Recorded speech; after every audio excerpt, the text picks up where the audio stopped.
And welcome back to Season 7 of Death Battle, a review of Season 7 of, review of Death Battle Season 7. That's what I was trying to eloquently say. We're almost done. I just got to review Season 8 after this, and then I'll be able to do the winners and losers tournaments coming up. And then we'll be all caught up. So as prior, it's just my opinion. Don't get all butthurt if you don't agree with my opinion. My opinion might not match other people's opinions. But it is what it is. So, without any further, waiting, let's just get into it. So, the first up was Miles Morales versus Static Shock. This one, I like this one. I will agree, the puppet animation is, really looking at it, the puppet animation was a little weird at points. But overall, their fight was really good. They even said it did seem like a clear-cut thing that Miles should have won. But then they, really looked into Virgil, and they're like, well, no, Virgil can kind of counteract all of these. Like I said, the fight was good. I liked how they made use of a lot of their abilities, including, getting rid of his ability to adhere to surfaces. Static's ability to actually heal himself. The analysis was fun. I like the whole interdimensional things. The alternate versions of Boomstick and Wiz are fun. So, yeah, this is a 6.5 out of me. This is a fun little fight. I like it. Black Canary versus Sindel, upon rewatching it, was really boring. There we go. Really, I had to center it. Really boring. It had a couple moments, admittedly, but it just wasn't very good. That's the problem I get with a lot of these Mortal Kombat fights, is that most of them, not all of them, but most of them just aren't that good. Their animation, because they tend to stick with those very similar sprites, tends to really hurt it a bit. And even though they went with something that was more of a custom sprite with Sindel, which I did appreciate, while there were a couple moments here and there, her using her hair and all that, the sound fight, it doesn't really help that much of the fight. I mean, I think the best fight that I've seen involving a Mortal Kombat character was, weirdly enough, Akuma versus Shao Kahn, and that was the third or second fight they ever did. Other than that, though, I mean, Scorpion's fight with the Ryu was okay. It was decent. It wasn't terrible. But Cammy's fight with Sonya was, that was bad. That was a bad fight. Just didn't even look good. Cammy's sprite was fine, but Sonya, oh god. Johnny's fight with Captain Falcon was okay. Sector versus Gladius, they haven't really done a true. And then obviously we'll talk about Season 8's Akuma Shao Kahn again. They haven't really done a really good fight. And Bice versus Shao Kahn was alright as well. But still, and this is just another one that just fell flat. So this is a 3 out of 10 fight. Not the worst, especially, and not the worst of the season, by the way. But yeah, Leonardo versus, Red Ranger Jason was actually pretty solid. Their reasoning for fighting, admittedly, was a little whatever, but because he dropped some pizza. Although, Jason thinking Leo is one of Rita's monsters, that makes sense. I did buy that. So I did buy that reasoning that they could fight. Whereas with, say, the Static versus Miles fight, I think one of the issues I had was the reason they were fighting made no sense. And then Cammy versus Sindel, at least it made sense they were in a tournament. With Jason, yeah, it made sense that you would think Leonardo was a monster.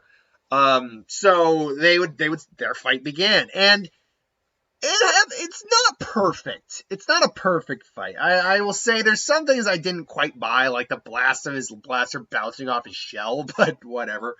I did like the overall fight. I like the uses of all their abilities, and they honestly did make it seem like it was pretty even for a good portion of it, even though Jason clearly had the edge. Well, obviously he had the edge knowing how he won. It didn't seem like a stomp. It was the thing. Leo actually was able to really put some effort in. So I did appreciate it. So 7 out of 5, or 7.5 out of 10 for me. Then we get Genos versus War Machine. And upon revisiting this, this is not a bad fight, but it's not a good fight. It's a mediocre fight. It's a little below mediocre, because I didn't hate the hand-drawn animation.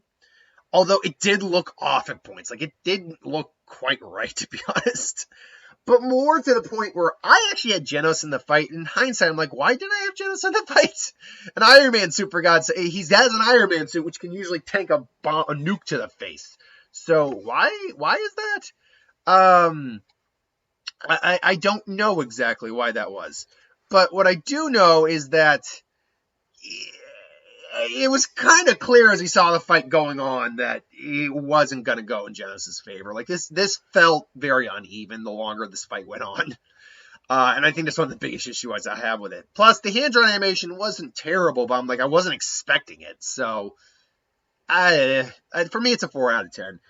So far this year, we've had like 2, I think, pretty solid fights, and then like 2 not so solid fights.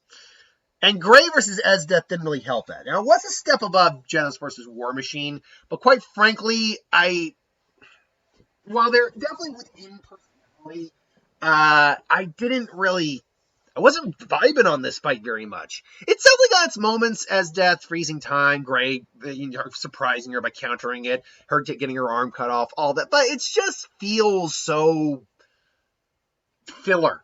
Honestly, it feels like a filler fight. Honestly, I would have rather seen Hitsugaya versus Esdeath. I think that would have actually been really cool.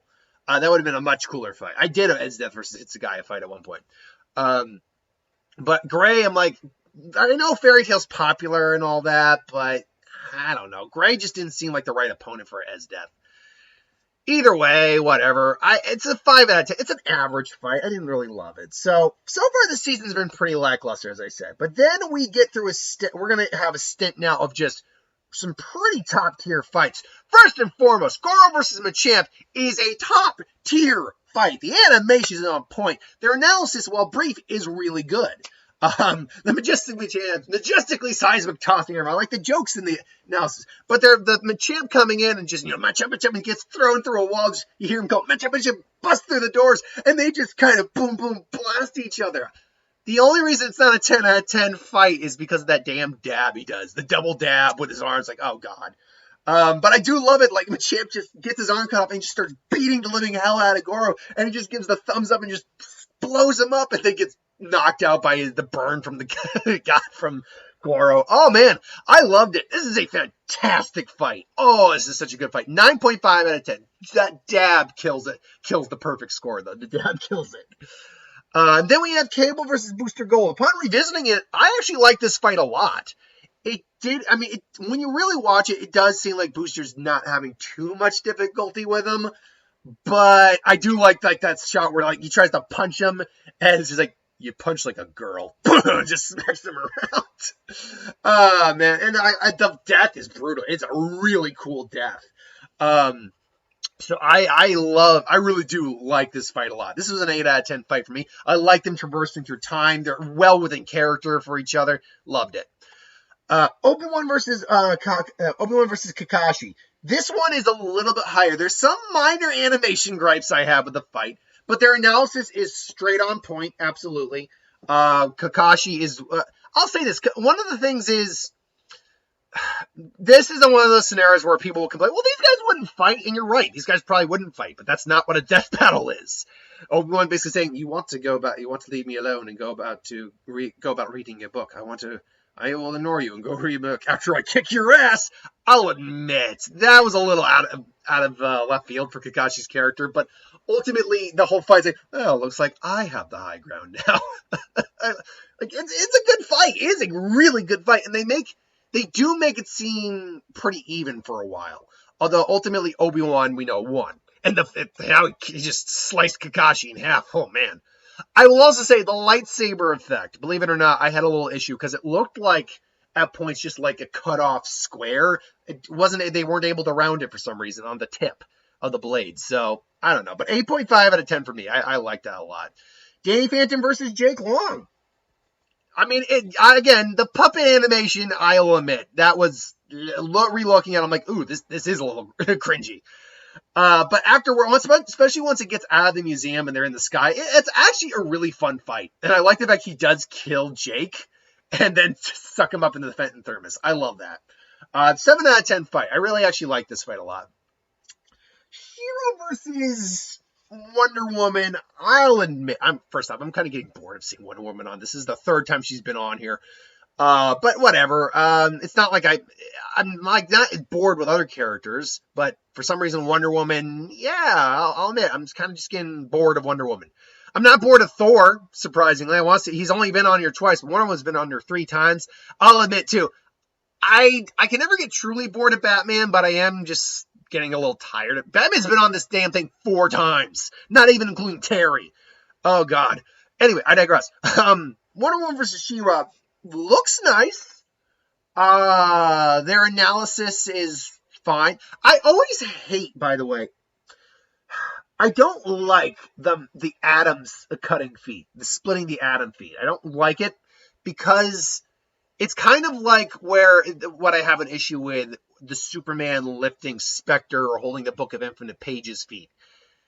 That was done with other people's help. And they failed, and he failed at doing it. Now, they succeeded in cutting the atom, but that was done because he could see Superman could actually focus the tip of the blade towards the atom. Which, yes, the blade can cut an atom. But in theory, if that were the case, anytime she even moved the blade, she'd be splitting atoms no matter what. So, it's clear that she needed aid. Even though the sword is sharp enough to do that, it still, needs the aid of someone.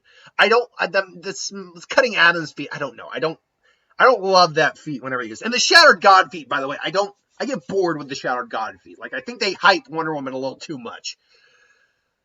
Regardless, I do think the fight's okay. Wonder Woman's on the defensive a lot in that fight, and I'm not sure how much I love about that.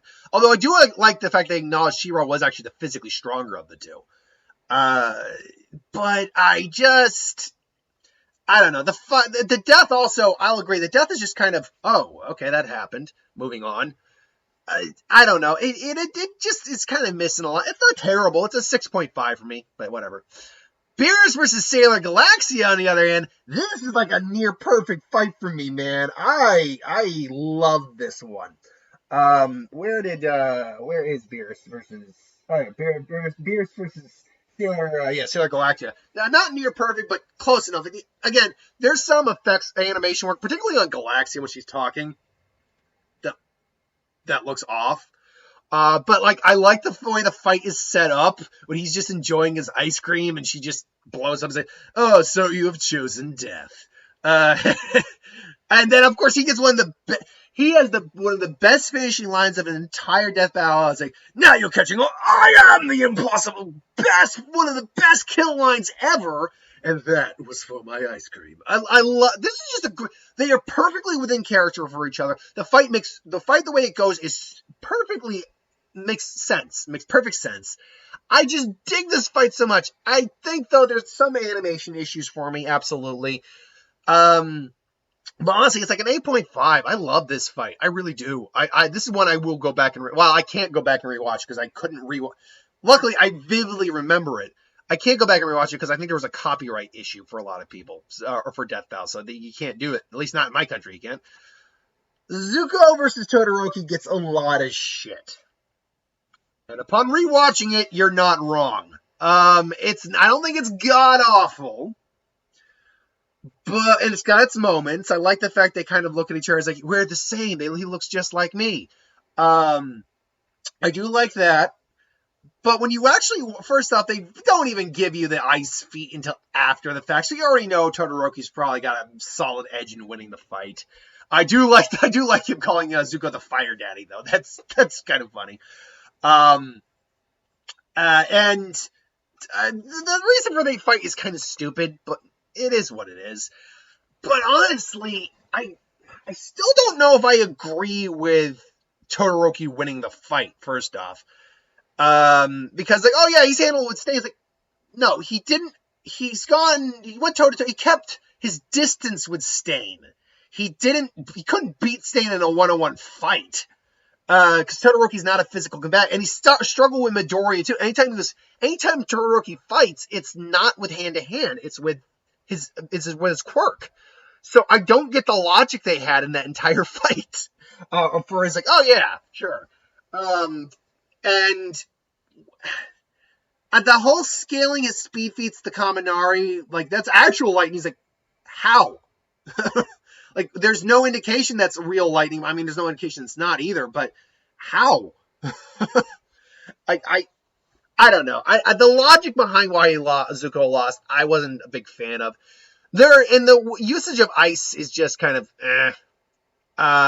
whatever. I will say though, the death is it's a pretty good death on Zuko's part. Although honestly, if he wanted to, he should have just used his breath to melt the ice with his hands as quick as possible before the ice came in or fire came in, and then try to get out of there as quick as possible. But whatever, it was still a good death for what it was. As bad as the overall fight is, the death is actually pretty good. It's Wally West Flash versus Sonic. This is another really good episode. It's got moments where you're like, what's going on here? And honestly, Sonic kind of just went through his forms pretty quick. Plus, like, the end, like, lines, like, Flash just like, whoa, like, well, that's not a very good line. Like, death line. But ultimately, I do like the whole, it's like a Speed Force meme. And I do like their explanation that Wally's kind of one of the only exceptions to the rule about Sonic. So, yeah, I ultimately like it starts with a race on the interdimensional highway or multiversal highway. Although, to be honest, I'm not sure what you're going to be looking at on there except this long strip. It's the scale is a little here or there. But I do like Flash just being as shit talky as Sonic is, eating his chili dog. Yeah, honestly, I would say I do like this fight a bit. 8.5 out of 10 for me. Winter Soldier versus Red Hood, man. I really like this fight. This is a damn good live action fight. The choreography is on point. They're well within character. The reason they're fighting Winter Soldier is clearly going after Red Hood. I like how he Batman's behind the door. I love the Joker Some people don't like that. Some people don't like that scene where he's starting to freak out. He's getting flashbacks of the Joker because of the crowbar. I love that. I absolutely love it. I don't 100% agree, though, that Red Hood should have lost, but that is just my opinion. But regardless, and I will say the death was a little, like, just anticlimactic. So, but other than that, though, 9 out of 10, this is a near perfect fight for me. I love this fight. This is another one I'll go and rewatch quite a bit. Venom versus Corona is okay. It's not great. It's got some moments. I like the, we are the thing hiding under your bed. Teeth grown sharp and eyes glowing red. I do like that bit. That's really good. They make Venom effectively very creepy. I don't know Corona extremely well because I don't know Soul Eater very well, but I will say I think they probably underdid Corona just a little bit. But I think it was fine. It was an okay fight, and the death is pretty boss, to be fair. So, pretty good death. So, I gave it a 5 out of 10. It's average. Saberwolf versus John Talbane. Oh man, this is actually a really fun fight. The werewolf fight is really kind of fun. It's really fun. Very visceral too. Like, holy crap, he strangles him with his own, like, organs or something like that, or with his own organs. Like, holy crap. I really dug on this fight. I like the fact they're just going toe-to-toe with each other, the harsh reality of it, the brutality. And I'm a fan of werewolves. You'd give me vampires or werewolves, I take werewolves. The werewolves are cooler in my opinion. 8 out of 10 fight. Red versus Blue. No joke. This is the only 10 out of 10 I have this season. I think, and that is strictly because of the type of fight it is. I truly do like this fight because it is true representation of Red versus Blue. And I think they played that perfectly. And again, I don't watch Red versus Blue, but their logic for why Blue Team won made sense, 100%. I just like that. I like the end climax too, where Caboose is just the one who wins. Oh God. Anyway, so that 10 out of 10 going down to a near. Oh my God. So many people give this fight so much shit. Now, I think the analysis is fine. No joke really stands out to me at all, but I think the analysis is fine. And in principle, the animation, SpiderGwen's animation looks clean. Her animation's clean. Batgirl's animation, though, while in principle the model is good, the effects, the actions, the facial movements, and then that death face, I saw that, oh my god, that was, oh god. But, I think that I could forgive some of that if this fight made any sense. Batgirl, this is where being in character is so important to a death battle. Batgirl is totally out of character in this fight. She is, nothing she's doing is making sense at all. She's overly aggressive. She's not being very intelligent. And that's the thing, Batgirl isn't aggressive. She is highly intelligent. She is a skilled combatant and strategist, so this fight just doesn't make any sense. They even say that there are scenarios where she would have won. If she were more level-headed and had more time to just think things through, she might have won. In fact, there could have been a better argument for her winning. This is a 1.5 out of 10 for me, honestly. The only thing that's stopping it from being a pure 1 is the fact that overall the animation is still pretty good on SpiderGwen's part, and she's still well within character. But I'm honestly in a lot of agreement with the people who dislike this fight. This is not a good death battle. This is a pretty bad death battle. Anyway, Sanji versus Rock Lee isn't that much better. Actually, I take that back. I actually have to take that back. I realized I ranked it wrong. It was a 2 out of 10. I actually gave Batgirl versus Spider-Gwen a 2 out of 10. It's Sanji versus Rock Lee I gave the 1.5 out of 10 to. Not only is this just not in character for either of these guys, Rock Lee is just being adult the whole time. I don't mind. The voice acting, oh my god, Sanji's is fine. I don't know who they got to do the voice acting for Rock Lee. His voice acting is not, this is not a Rock Lee voice. No, it is not. I don't mind the Drunken Fist thing, but other than that, though, Lee's just plowing through the gates. He goes to the gate of death. I do like that little bit of hand-drawn animation of him. I do. But this is just not a good fight at all. And regardless of whether or not I thought Rock Lee should have won, I do think he should have won, or at least that's what my initial thought was.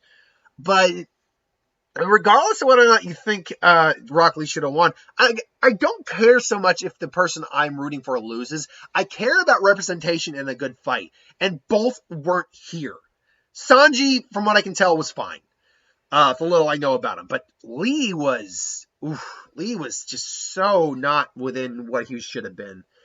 This was the 1.5 out of 10 for me. I did not like this fight, and this is not one I go and revisit. One I do tend to go and revisit, though, is Hulk versus Broly. For a season finale fight, despite some weird choices, like the fight in space gets a little weird at points. I do like the shot of the galaxies. Oh, God. The galaxies just being blown up. Or the galaxy being blown up. I like them clashing and breaking reality. I don't like the death where it's just him headbutting and then just annihilating Hulk. I'll say I don't like Broly's voice initially when he turns into his berserk form, because his voice should have changed at that point. It should have been more violent and gruffer. And says, "I'll kill you." It's like, "I'll kill you." It should have been something like that. Other than that, though, it's got some of my favorite jokes, like, Gamma's pretty crazy because it's Satan magic. It's like, yeah, it turns out Gamma's directly connected to energy from hell. And then I do like Boomstick saying, "Daddy, you're going out for cigarettes again?" I crack up at that. I do. And take the mild complaints I had about the fight out of the equation. The fight itself, beyond those, the complaints I had, it's a great fight. It starts off in Hulk's favor, but as soon as Broly starts cranking it up, going into wrathful Ikari state, and Ikari, my rage, I think that's a pretty banger track, honestly. Them clashing. It's quick, but so fluid. There's a great bit of animation where they're just fighting, and they just go clash, clash, clash, boom, you'll know, if you watch it, you know exactly what scene I'm talking about. That's such quick, fluid, clean animation. I loved it. And then obviously it goes into space and all that, and it just goes into like just epic clashing. I dug it. And one of the things I actually really appreciate about this is something I appreciate about later death battles when they're comparing them to previous characters is that they are giving stats to characters like Goku now. Like, unlike before, where Super Saiyan Blue and Super Saiyan God and Blue just exist in our stronger forms, doesn't mean he'll beat Superman. They actually, using Broly as a benchmarker, are able to give Goku some levels of stats, like in those forms. At least by his Saiyan stats. So, this is one of those things where I like the fact that not only does it just give you some quote-unquote stats for Broly, it also helps, clarify some stats for other characters who we've kind of needed stats for. I'll talk about that in Season 8 when we talk about Madara versus Aizen as well. But ultimately, that is my thoughts on Death Battle Season 7, which when I averaged it out, came out to an average of, no joke, 8.4 out of 10. Like, this is, spoilers, the highest rated death battle we have, in my opinion. A season of death battle. And that's because there was a lot of top-notch fights, in my opinion. With the best one being Red versus Blue, and the worst one being Rock Lee versus Sanji. So, ultimately, yeah, that is my thoughts on Death Battle Season 7. So join me probably in the next couple days for Death Battle Season 8, and then I'll be done, and then I'll be able to do my Winners-Losers tournament, which for the season, which will be, honestly, pretty short, because I'll be able to just do those in one go. Because they're only going to be eight participants in each tournament. So it's going to be basically, think of it like a quarterfinal, semifinal, and then final match. So I'll be able to get those videos done pretty quick. Till then, though, thanks for watching. Hope you enjoyed. I'll see you folks next time.